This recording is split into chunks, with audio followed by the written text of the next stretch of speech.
Good evening to all of you. First, I would like to thank Pampangan and Sir Eds for inviting me as the guest speaker for today's Moving Up ceremony. It's an honor and a privilege for me to be invited for this important day in my life. Second, I would like to congratulate our dedicated teachers. Let's give them a round of applause, please. Congratulations, proud families. And congratulations, completers. Palakpakin nyo yung mga sarili. Ready na ba kayo? Sino dito ang kinakabahan ng nakakaramdam ng tao? Nasa kamay. Huwag kayo mag-alala. Ganyan din ako noon. Actually, ang gagawin pangalan. I'm scared of the future and of the unknown. But it's okay. It's normal. Mixed emotions, no?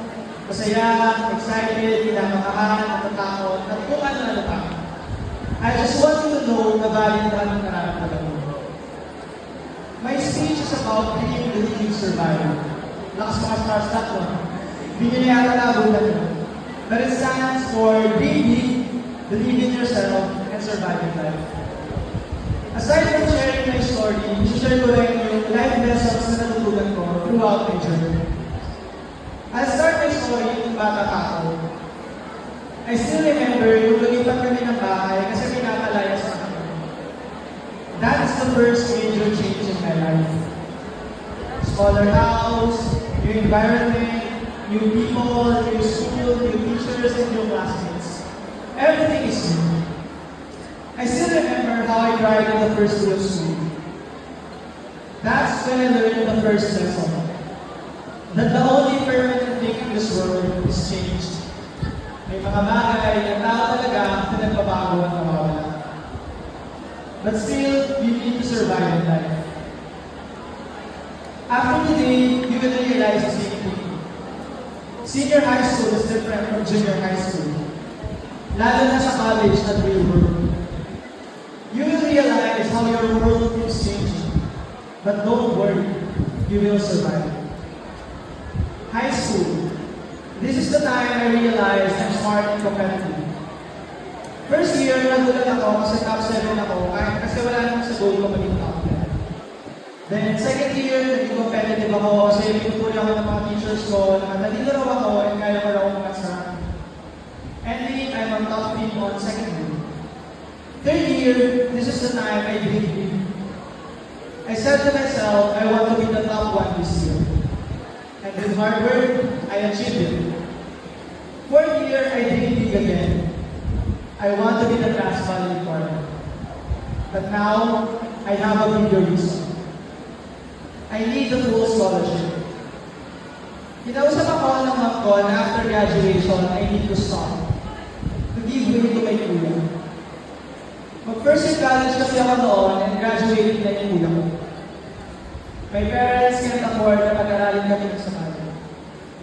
I forgot to mention na pinalayas kami ng bata ko. Sobrang naghirap na yung buhay namin. Sometimes I go to school na walang allowance. I also experience walking to school na hindi pauwi kasi wala kang kasama or tinitipid ko pabili ng school supplies. I also experience mga lakal or magkakal-bote at job to help me out. Going back, ayaw ko mag-stop.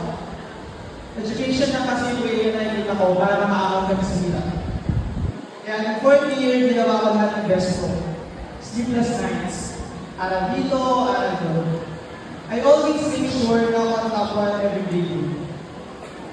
And kung nalaman ko na sa 30% ACADS and 30% extracurricular basis para maging valedictorian, sumali ako sa lahat ng pwede ko sa lunan. Whiskies, president ako ng hot club, science club, English club, theater club, lahat na yata ng club. And worse, sa cheer dance, kahit di naman ako magaling sumayaw, at kahit ako para magbuhat, pinapasusunod. Ganun ako ka-desperate noon maging valedictorian. Kasi alam ko full scholarship ang kapalit mo and makakapag-college ako. In high school, I learned to have a goals para ma-achieve the dream. One step at a time.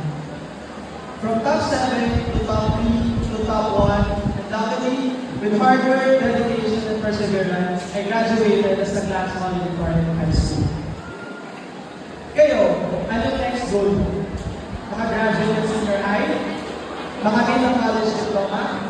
matanggap sa tuwing job mo, ma-achieve mo yan. One step at a time. I just want to take this opportunity to thank my high school teachers dito sa Golden National High School for all the learnings na natutunan ko. Dito ako nagsimulang mangarap at wala ko dito sa kinatatayuan ko kung hindi dahil sa inyo. Maraming salamat. Once again, talagang natin ang ating mga dedicated teachers. College. I chose accountancy kasi akala ko madali. Pero mali ako. First year person pa lang, disqualifying grade na agad. Natanggalan agad ako ng scholarship. Feeling ko that time, I'm a failure. I need to find a way para mapagpatuloy yung pag-aaral ko. Again, my parents want me to stop for one sem, then enroll to another school afterwards. Pero ayoko. Matigas sa pulo ko. I don't want to stop. Feeling ko kasi napag-iwan na ako. Luckily, nag-open yung SA or student assistant, which is rare nangyari kasi second sem. I applied and got accepted. Unfortunately, sa kanila katasan, yun yung pinakamahirap na department sa lahat. Doon ko na-experience lahat ng hirap. Magbugas ng malaking kaldero, magbuhat ng mabibigat, box-box na mitra, isang sako bigas, and so on and so forth. Idagdag pa yung niya ako kasi naiinit ako ng mga classes. 7 a.m. to 2 p.m. yung duty ko sa kantin, then 2 p.m. to 8 p.m. ang classes ko. Sobrang nakakapagod. Physically, mentally, and emotionally. Na-experience ko yung makalagpas sa bababaan ko kasi nakatulog ako dahil sa sobrang pagod. Pero kailangan ko talaga. Again, cliche at pakinggan, education lang yung way na nakikita ko para makakapag sa sila. Aside from student assistant, nag-side hustle din ako bilang encoder sa professor ko, tutor sa elementary student, at nagagawa ng financial statistics. I still remember those sleepless nights para magawa yung teachers namin as well as sa mga clients ko. Because of being a student assistant, hindi ako nakakapagtulog. Which is the reason kaya dapat ay 4 years and hindi 5 years. Graduation ng kabatch ko, I felt happy for them, but sad for myself. Yung feeling na makag-iwan ng kahit isang taon. This is when I learned that we have our own timeline. That we have different timelines. Huwag tayong naigit, nauna sila. Nauna silang mag-graduate, mag-promote, etc.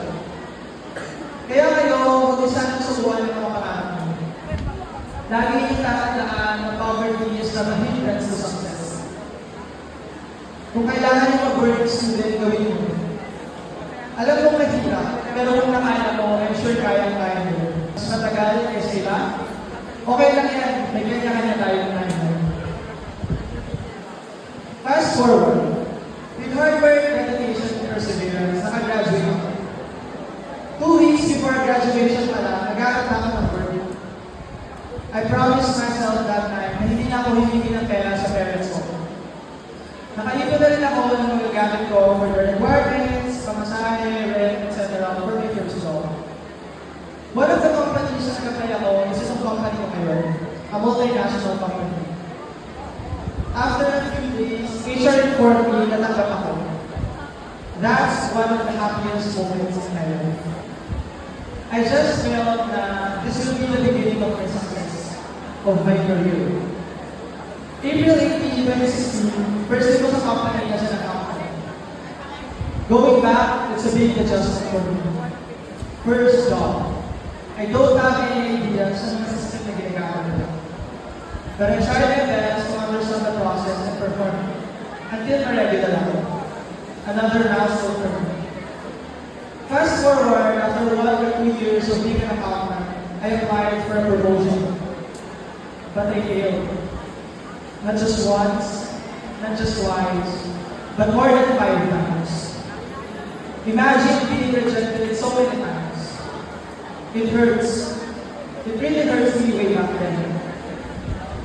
This is the time I question myself. Am I good enough? Baka naman kasi hindi talaga ako magaling. Hindi talaga ako matalino. Baka naman I don't have what it takes para mag-promote. Baka naman hindi ako deserving of promote, and so on and so forth.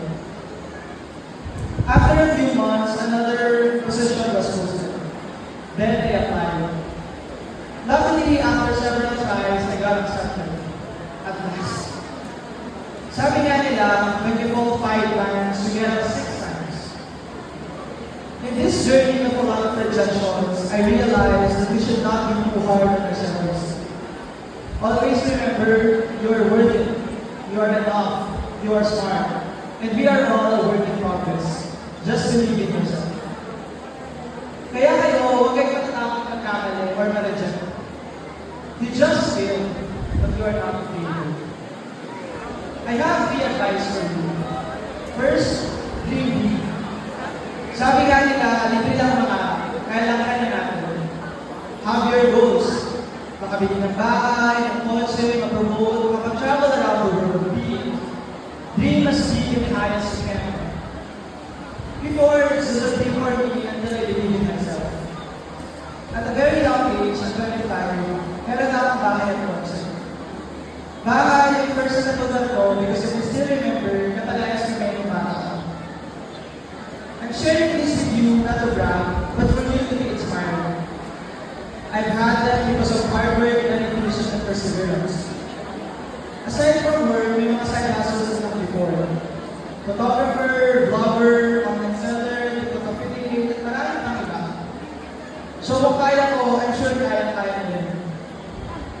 Second, believe in yourself. If you believe in yourself, you can do anything.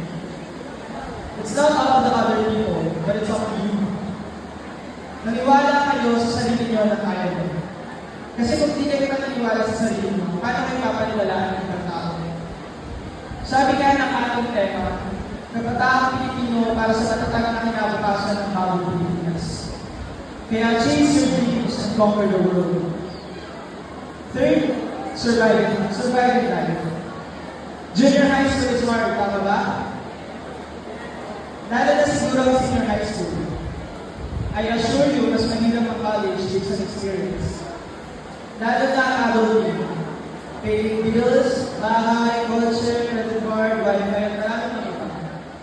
In short, life is hard. Kita niyo na sa mga ito, di ba? But don't worry. All you have to do is survive. Better yet, live your life. Huwag kayong magpadala. Enjoy your journey. Nung kailan nyo ako, natakot ako mga graduate, kasi gusto ko na makapagtrabaho ng pera. Pero nung nandito na ako, I realized that life is hard. Adulting is hard. Lastly, I want to share with you my own. Failure is not the opposite of success. It is part of success. We cannot achieve success without failures. Narinig nyo yung few failures ko. Baka buti tayo ng siyang pag inuwi pa lahat ng failures na experience mo. Naalala ko nung sinabi sa akin ng mga ko na ako ulit na guest speaker for the Moving Up Ceremony. Sabi ko, bakit ako? Ang bata ko pa. Hindi pa ako successful. Hindi pa nga ako manager. Pero I realized, success is a state of mind. For me, I'm now successful. I already have those things na pinapangarap ko lang before. Kaya now, celebrate your small wins of success. You are not a failure. You are never a failure.